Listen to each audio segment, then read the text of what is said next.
Hey everyone, today we're going to review the brand new DJI Pocket 4.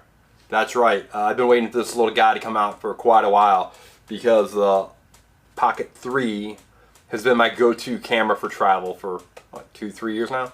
So I have been real excited to try the new Pocket 4 to see what advantages it has to the 3, if any at all. So with that, let's go into it. And I think the first thing we're going to do is we're just going to look at some camera footage. And so let me see if I can find it.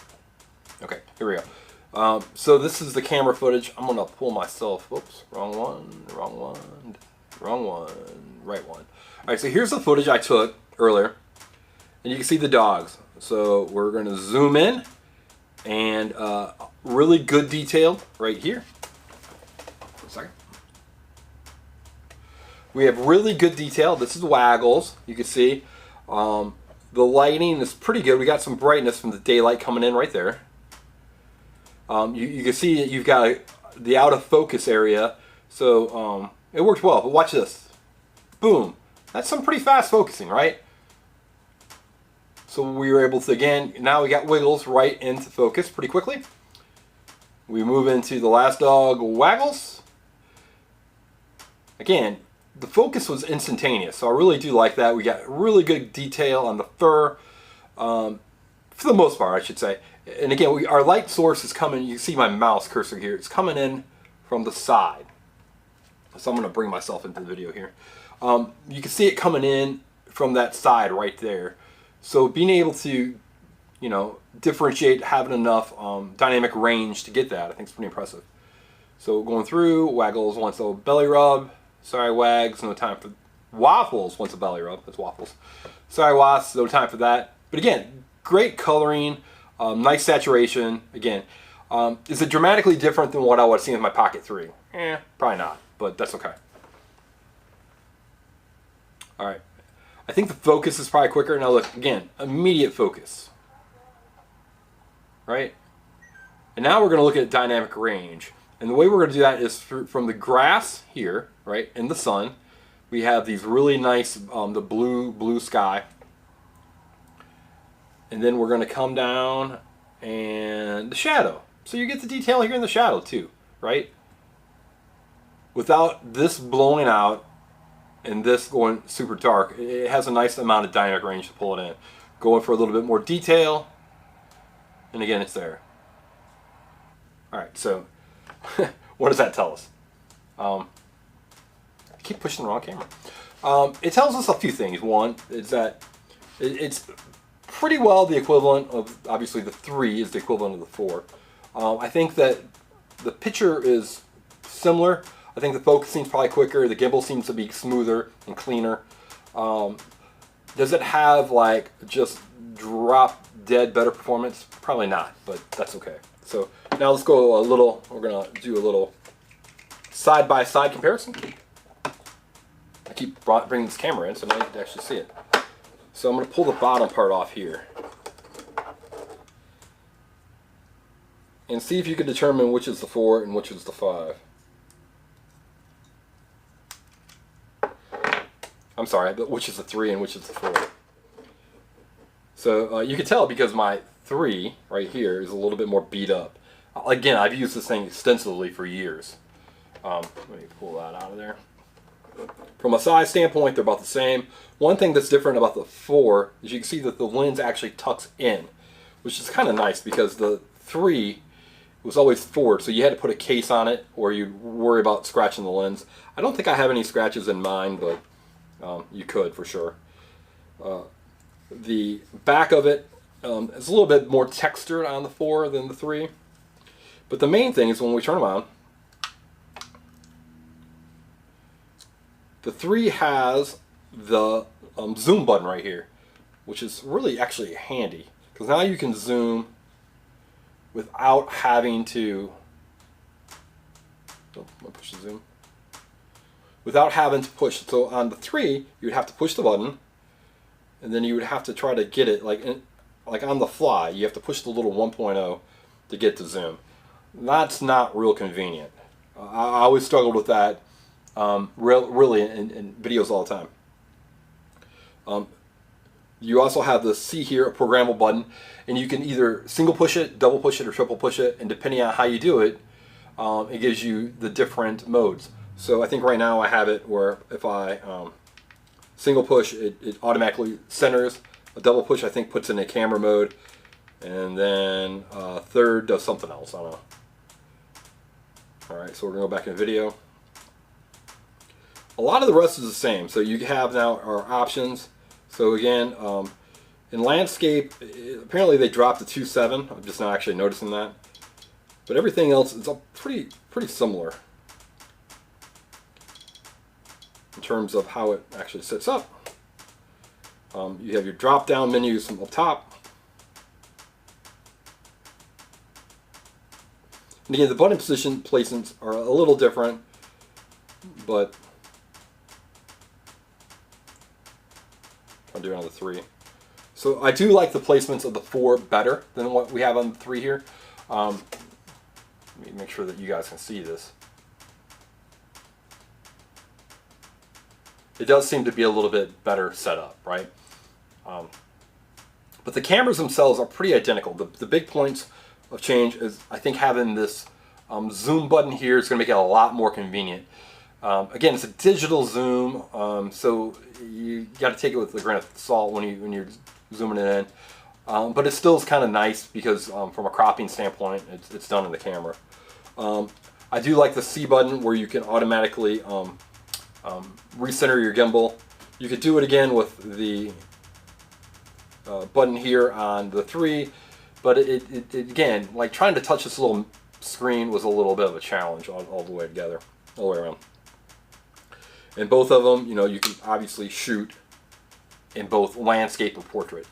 And that is, I think, really the man, that's just the greatest thing about these, the Pocket 3 and Pocket 4, is you can go from your vertical, YouTube short, TikTok, right to your long form video just by flipping it. And it changes your aspect ratio right off the bat. It makes these cameras incredibly handy to the point where, like my larger cameras, I honestly don't even take them half the time anymore because I have the capability to just to do both here. It has a 1-inch CMOS sensor. While that's not the full, you know, micro four thirds or full frame sensor that a lot of the bigger cameras have, it's not bad. I mean, you can get good resolution. You can get good night. You can get good kind of less noisy video at night as well. It's not perfect. You don't get the depth of field that you'd get the full frame. It doesn't do quite as well at night, obviously, because the sensor is smaller. But it's still pretty handy. So at this price range, this thing really is kind of excellent. All right, I'm gonna pull the 3 away for right now, and so you can see the 4. We're gonna put on the battery pack. Another thing that this one has that the 3 does not have is, we're gonna turn it on, is right here in the back. You see these 4 little dots? That is for the fill light. So the 3 doesn't have it, but the 4 does. So you can put an optional light on the back for fill, and that's going to be good like in a selfie mode type situation. It's not going to fill up an entire room. I actually don't have the light right now. And that's going to take us to our next point. So I'm going to bring this up, and we're going to do this. That's the footage.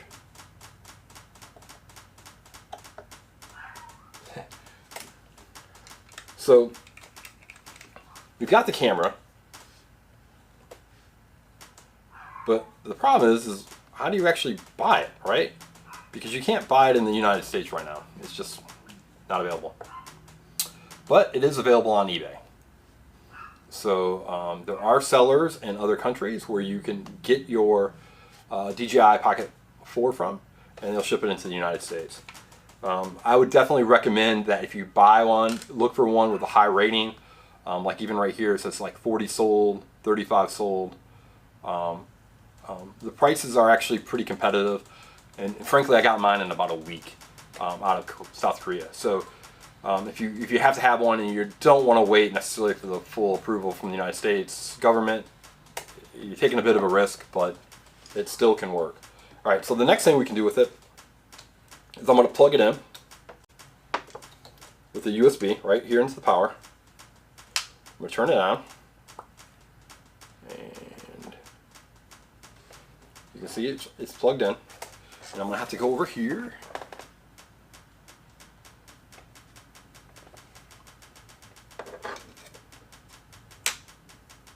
And it'll actually go into webcam mode.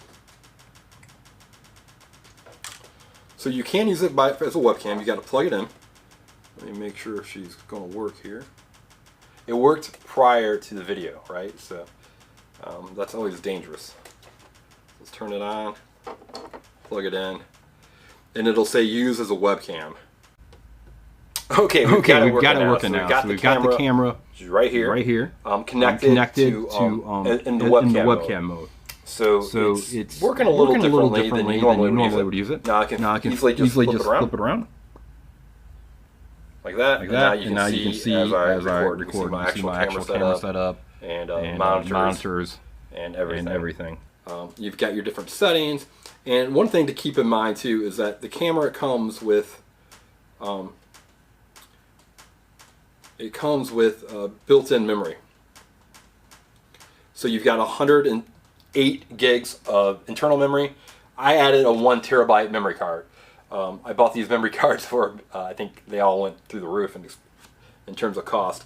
But even 108 gigs, that's going to give you, I don't know, hours and hours and hours of footage. Battery life is good. In fact, the battery life on the original here was actually excellent. I would use it for 2-3 hours without any problems.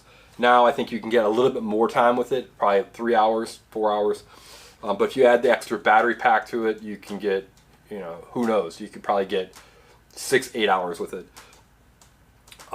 So all in all, I'm going to say that the DJI Pocket 4 is a nice little add-on to your Pocket family.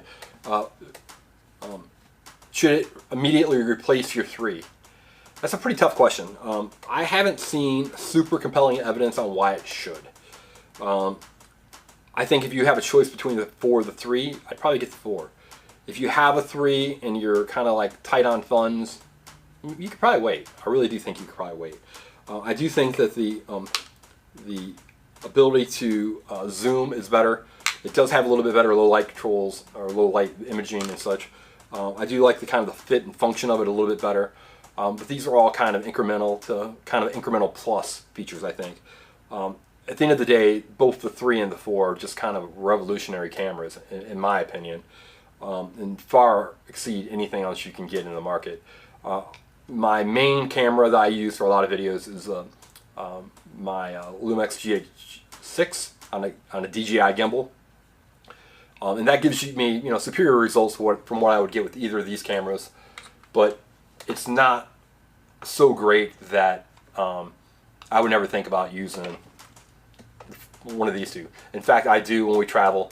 This will be my go-to camera. I'll probably leave my DJI, my mirrorless camera at home and just pack this because, again, you can pack it up and it comes with a little case, which is over here. Should I have it ready? Okay, the little case is up front. I don't have it with me, but even the case for the 3, the case of the 4 is even smaller.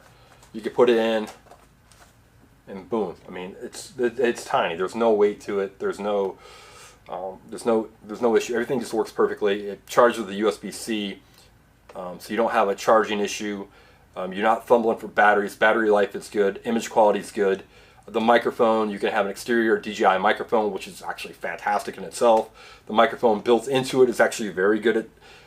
So if you're going to grade it from 1 to 10, almost everything is 8 or better. Yes, image quality, if you're really looking for cinematic movie experience, then it probably is going to fall short of that. But for content creation, man, I think it's great. So that's the DJI Pocket 4. If you have a question, let me know, and I'd be happy to try to answer it. I didn't go through a lot of the different technical features of it. If you want to know that, then I'll be happy to talk in terms of the codecs it uses, the vlog, and everything else. So take care and have a great day. Bye, everyone.